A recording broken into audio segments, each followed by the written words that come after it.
তো মুভিটা শুরু হয় কোরিয়ার একটি বক্সিং জিমের দৃশ্য দেখিয়ে, যেখানে আমরা চুই নামে এই লোককে জিমটি পরিষ্কার করতে দেখি। উনি আসলে এই জিমের মালিক। চুইয়ের পরিবার বলতে আছে শুধুমাত্র দুজন দত্তক নেওয়া সন্তান। প্রথম জনের নাম গিউরি এবং দ্বিতীয় জনের নাম হান। গিউরি আসলে ছিল অনেক পরিশ্রমী একটি মেয়ে, কিন্তু অপরদিকে হান ছিল অলস এক বান্দা। কিন্তু হান আবার মার্শাল আর্টে অনেক দক্ষ একটি ছেলে। সে জেলা অলিম্পিক থেকে বক্সিং খেলায় সবাইকে হারিয়ে এসব পুরস্কার অর্জন করেছে। তাই সরকার তাদেরকে একটি ভিআইপি স্কুলে পড়াশোনা করার সুযোগ দিয়েছে। কিন্তু স্কুলের প্রথম দিনেই হান প্রচুর ঘুমায় এবং দুর্ভাগ্যবশত সে অনেক দেরি করে স্কুলে পৌঁছায়। নতুন ছাত্র হওয়ার পরেও সে টিচারের হাতে মার খায়। সে মার খাওয়ার পর তার নতুন স্কুলে ঢুকে, কিন্তু তার এরকম দেরি করা দেখে সব ছাত্রছাত্রীরা অনেক অবাক হয়, কারণ একজন নতুন ছাত্র হিসেবেও সে দেরি করে ফেলেছে। যদিও তার বোন গিউরি ইতিমধ্যে স্কুলে সবার আগে পৌঁছে গিয়েছে। হান কিছুটা লুকিয়ে লুকিয়ে তার সিটে গিয়ে বসে। টিচার তারপর তাদেরকে পড়া বুঝিয়ে দেন। সবাই যখন টিচারের পড়াগুলো বুঝছিল, কিন্তু হান এসবে কোনো পাত্তা দেয় না, কারণ সে সৌভাগ্যক্রমে একদম পেছনের সিটে বসেছিল। হান তখন সেখানে ঘুমানোর চেষ্টা করে, কিন্তু তার পাশের সিটে যে ছেলেটা বসেছিল তার নাম হচ্ছে জিন। জিন হানের সাথে ফ্রেন্ডশিপ করতে আগ্রহ জানায়। দেখা যায় হান তার সাথে বন্ধুত্ব করে এবং তার ক্যাফেটেরিয়া থেকে একই খাবার কিনে দুজন খায়। স্কুল শেষ করে হান তার বাবার জিমে চলে আসে। সে সেখানে নিজেকে আরো শক্তিশালী করার জন্য জিম করতে থাকে, কিন্তু সেখানে তার বাবা এসে তাকে মারতে মারতে বলেন, হারামি কোথাকার, শুনেছি স্কুলের প্রথম দিনই নাকি তুই লেট করেছিস। ওদিকে বাসায় বসে তখন গিউরি নুডলস খেতে খেতে টিভিতে ড্রামা দেখছিল।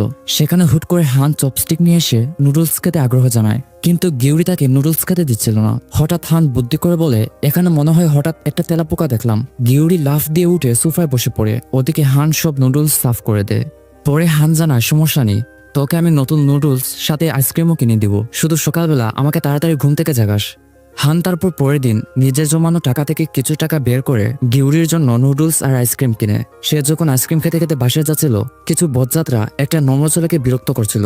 বজ্জাত ছেলেটা যখন নম্র ছেলেটাকে ধাক্কা দেয়, তখন হানের সেই আইসক্রিমটা নিচে পড়ে যায়। তবুও হান নর্মাল ভাবে বলে, শুধু ক্ষমা চেয়ে নে, তোকে আমি ছেড়ে দিব, নইলে তোকে আমার আইসক্রিমের জন্য টাকা ফেরত দিতে হবে। কিন্তু অপরদিকে ছেলেটা হানের কথায় শুধু হাসতে থাকে আর জানা তোর সাহস হলো কিভাবে এই কথা বলার। এটা বলার পর সে আরো বলে, শুনেছি তুই নাকি দরিদ্র স্কুলে পড়াশোনা করতি। কিন্তু হান সহ্য করতে না পেরে একটা বসিয়ে দেয়। ছেলেটা কিছুক্ষণ অজ্ঞান অবস্থায় বলে, মনে হয় আমার রক্ত স্বল্পতা রোগ আছে, তাই আমি অজ্ঞান হয়ে গেছি। তারপর সে হানকে তার আইসক্রিম নষ্ট করার জন্য তার টাকাটা ফিরিয়ে দেয়। আর এটা একদম প্রথমবার ছিল যে এই বজ্জাত ছেলেকে স্কুলে কেউ প্রথমবারের মতো মারতে পেরেছে। তাই অবাক হয়ে কিছু মেয়েরা সেটা ভিডিওতে রেকর্ড করছিল। সেজন্য হান গলায় ভাব এনে বলে, না, আমার কোনো টাকার দরকার নেই, আমার লাগবে না, তুমি চলে যাও। স্কুল শেষ করে হান তার বাসায় ফিরে আসে। সে তার বোনকে সেই নষ্ট আইসক্রিম আর নুডলস এনে দিলে তার বোন তাকে বলে, তুই কি আমাকে ফকির পাইছোস? এটা বলে সে তার ঘরে ফিরে যায়। এর পরের দিন হান আবার ঘুম থেকে দেরি করে উঠে। সে যখন স্কুলে ঢুকতে চায়, দেখা যায় টিচার তাকে আটকে ফেলেন আর বলেন, এবার তুমি লেট করেছো 18 সেকেন্ড, এবং এর জন্যও হানকে সেই পানিশমেন্ট খেতে হয়।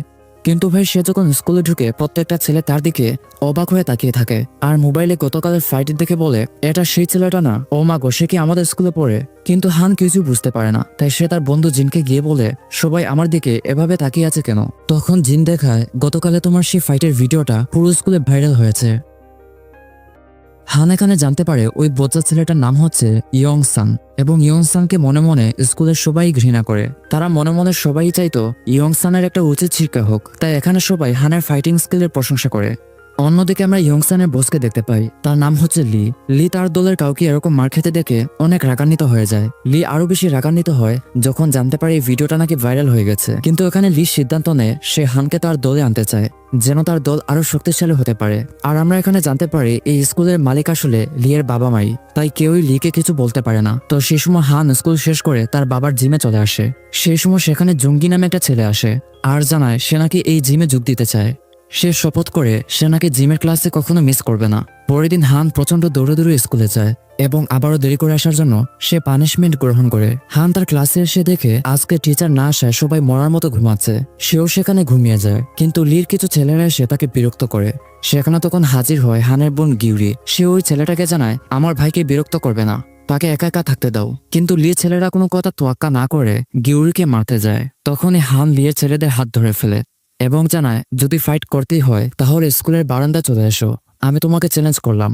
বারান্দা আসার পর সবাই লক্ষ্য করে তাদের নায়ক হান লিয়ের ছেলেদেরকে একদম ভর্তা করে ফেলেছে। এই সবকিছু দেখে স্কুলের ছাত্র সভাপতি অনেক অবাক হয়। তার নাম হচ্ছে জিসু এবং সে হানের সাথে কথা বলতে আগ্রহী হয়। জিসু তারপর রেস্টরুমে এসে হানের আজকের এই কাজের জন্য প্রশংসা করে এবং সে জানায় তুমি চাইলে লিয়ের গ্যাংদের সাথে যুদ্ধ করতে পারো। সত্যি বলতে এই স্কুলে এরকম ঘটনা এই প্রথম ঘটলো। যখন হান জিসু থেকে জানতে পারে লিয়ের বাবা আসলে এই স্কুল চালান এবং তিনি সব ছাত্রছাত্রীদের ইচ্ছা করেই পরীক্ষায় কম মার্কস দেন, এটা শুনে হান সিদ্ধান্ত নেয় সে লিয়ের সাথে লড়বে। যখন হান নিচতলা যায় দেখা যায় সেখানে দাঁড়িয়েছিল লি এখানে হানকে তার গ্যাংয়ে যোগ দিতে বলে এবং জানায় তুমি আমাদের এখানে যোগ দিলে মাসে মাসে ভালো টাকা পাবে। কিন্তু হান সেই অফার প্রত্যাখ্যান করে, কারণ তার কোনো ইচ্ছাই নাই যে সে এমন একটা দলে যোগ দিবে যে দল বোকাশোকা ছাত্রদের উপর বুলি করে এবং তাদের থেকে টাকা নেয়। তাই হান সেই অফার প্রত্যাখ্যান করে সে বাড়িতে যাওয়ার সময় একটা গিয়ার শপে ঢুকে পড়ে এবং তার বোন গিউরির জন্য একটা হেলমেট কিনে আনে, যেটা আসলে গিউরির ড্রিম হেলমেট ছিল। গিউরি তো এটা পেয়ে যার পরই না খুশি হয়। সে তারপর তার ভাইকে ধন্যবাদ জানানোর জন্য একটা শপিং মার্কেটে ঢুকে এবং রান্না করার মতো বেশ কিছু খাবার কিনে। আবার সেই সময় হানও একটা সুপার মার্কেটে ছিল। সে যখন জিনিসপত্র কিনে ক্যাশিয়ারকে টাকা দিতে যায় সে খেয়াল করে তার মানিব্যাগটা হারিয়ে গেছে। সেখানে তখন স্কুলের ছাত্র সভাপতি জিসু আসে। সে হানের সেই টাকাটা পরিশোধ করে এবং বাহিরে এসে সে হানকে ডেটে যাওয়ার জন্য আমন্ত্রণ জানায় যাতে তারা একে অপরকে ভালোভাবে বুঝতে পারে। হানও সেটাতে রাজি হয়ে যায় এবং দুজন একটা রেস্টুরেন্টে খেতে চলে যায়। আবার ওদিকে তখন গিউরিও খাবার রেডি করে তার ভাইয়ের জন্য অপেক্ষা ছিল, কিন্তু হান না আসায় সে একটু হতাশ হয়। ওদিকে লিয়ের ছেলেরা এসে তাকে জানায় ছাত্রগুলো এখন আর আমাদের কথা শুনছে না, টাকাও দেয় না। লি প্রচন্ড রাগান্বিত হয়ে তার ফোনটা ভেঙে ফেলে। সে মনে মনে বলে ওকে আমি দেখে নিব। ওদিকে হান একদিন হুট করে দেখে জিসু জুঙ্গির সাথে ডেট করছে। তারা রাস্তায় কথা বলছিল। হান এটা দেখে মন খারাপ করে তার জিমে চলে আসে। সেখানে জুঙ্গি আসলে হান জিজ্ঞেস করে তুমি কি জিসুকে চেনো? ওই যে আমাদের স্কুলে ছাত্র সভাপতি। জুঙ্গি তো জানায় হ্যাঁ অবশ্যই, সে আমার ছোট বোন। এটা শুনে হান কিছুটা স্বস্তি ফিরে পায়। সেখানে তখন হানের বাবা চই আসেন। তিনি এসে জুঙ্গির ফাইটিং স্কিলের প্রশংসা করেন। এটা দেখে তো হান অনেক রেগে যায়। তারপর সে ওখানে সারা রাত ধরে প্র্যাকটিস করতে শুরু করে। পরের দিন আমরা লিয়ের কিছু ছেলেদেরকে দুর্বল ছাত্রদের উপর বুলি করতে দেখি। এসব দেখে জিসু এসে লিকে জানায় এসব বন্ধ করতে, কিন্তু লি বলে দে আমি চাইলেই তোমাকে এই স্কুল থেকে বের করে দিতে পারবো, কারণ এটা আমার বাবার স্কুল। সে আরো জানায় আমাদের গ্যাংয়ে হান প্রবেশ করবে। হানের এই সাহসিকতার কথা তো পুরো স্কুলে ছড়িয়ে যায়। তাই তার সাথে ফাইট করতে আসে তৃতীয় গ্রেডের এক সিনিয়র ভাই, কিন্তু হান তাকেও সেখানে কাবু করে দেয়। সেখানে তখন টিচার এসে ধমক দিয়ে বলেন থেমে যাও, এটা কি মারামারির স্কুল? টিচার তারপর হানের বাবাকে ডেকে আনেন আর জানান আপনার ছেলে যেভাবে স্কুলে মারামারি করছে এরকম চলতে থাকলে স্কুল আর স্কুল থাকবে না। চুই তারপর টিচারের কাছে ক্ষমা চান আর জানান এখন থেকে আমার ছেলেকে দেখে রাখবো। পরে চুই এসে তার ছেলেকে অনেক কথা শোনান, কিন্তু আমরা সবচেয়ে অবাক হই যখন লি এসে হানকে তার গ্যাংয়ে যোগ দিতে বলে এবং হানও ৭-৫ না ভেবে লিয়ের কথা রাজি হয়ে যায়। লিয়ের সব ছেলেরা হানকে স্বাগত জানায়। এসব দেখে তো স্কুলের প্রত্যেকটা ছাত্রছাত্রীরা হতবাক হয়ে যায়। তারা অনেক কষ্ট পায় এই ভেবে যে যাকে তারা নায়ক ভেবেছিল শেষ পর্যন্ত সেই ভিলেন হয়ে গেল। তাই সবাই এখন থেকে হানকে এড়িয়ে চলতে শুরু করে এবং তাকে অন্য বখাটেদের মতোই দেখে। তো টিফিন টাইমে লিয়ের কিছু ছেলেরা দুর্বলদের থেকে টাকা নিচ্ছিল।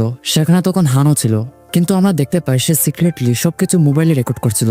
কিন্তু কিভাবে যেন এই রেকর্ডের কথা জেনে যায় লি।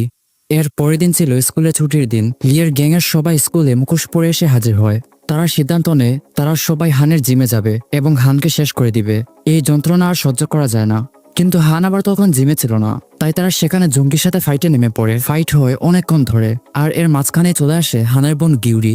সে জলদি করে পুলিশে কল করতে যাবে, কিন্তু এর ভেতরেই লিয়ের ছেলেদের একজন গিউরিকে সেখানে খুব বাজেভাবে মেরে অজ্ঞান করে দেয়। লিয়ের গ্যাংরা এটা দেখে তো অনেক ভয় পেয়ে যায় এবং সেই ছেলেটাকে বলে তুই এটা কি করলি?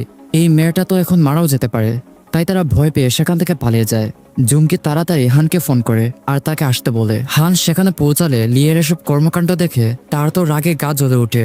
সে দুইবার চিন্তা না করে লিয়ের খোঁজে বেরিয়ে পড়ে। সে আজকে লিকে ধরতে পারলে একদম শেষ করে দিবে। যেতে যেতে সে একটা আন্ডারগ্রাউন্ডে চলে আসে এবং লিয়ের সব ছেলেদের সাথে লড়াই করতে শুরু করে। সে সেখানে একটার পর একটাকে মেরে শেষ করতে থাকে এবং শেষে সে মুখোমুখি হয় লিয়ের সাথে। কিন্তু প্রথম ধাক্কাতেই লি হানকে কাবু করে দেয়, কারণ অধিকাংশ লোকেরা জানে না লি ছিল এক সময়কার MMA ফাইটার। তাই সে হানকে সহজেই হারিয়ে ফেলে। হান সেখানে অচেতন অবস্থায় ছিল, কিন্তু একসময় সে অনেক রাগান্বিত হয়ে উঠে আসে এবং সে তার জীবনের যত শক্তি ছিল সবটুকু দিয়ে লিয়ের উপর অনেক জোরে ঘুষি মারে এবং যার কারণেই লিয়ের তখন দাঁত ভেঙে যায় এবং এই খেলায় বর্তমানে হান জিতে যায়। সেখানে তখন হাজির হয় স্কুলের ছাত্র সভাপতি জিসু। হান তারপর জিসুকে সেই ফোনটা ফিরিয়ে দেয় যে ফোনে লিয়ের এবং তার ছেলেদের শত শত অপরাধের ভিডিও ছিল। হান জিসুকে জানায় স্কুলের সভাপতি, কমিটি এবং যারা পুলিশ আছে তাদের সবাইকে এই ভিডিওগুলো দেখাবে। এরপরে আমরা কয়েক মাস পরের সময়গুলো দেখতে পাই। এই ঘটনার পর কমিটির সবাই লি আর লিয়ের ছেলেদেরকে স্কুল থেকে বহিষ্কার করে দেয়। স্কুলে আবারও আগের থেকে অনেক শান্তি ফিরে আসে। সবাই হানকে তার কাজের জন্য ধন্যবাদ জানায়। আগের মতো আবারও তাকে সবাই নায়ক বলে ডাকতে শুরু করে।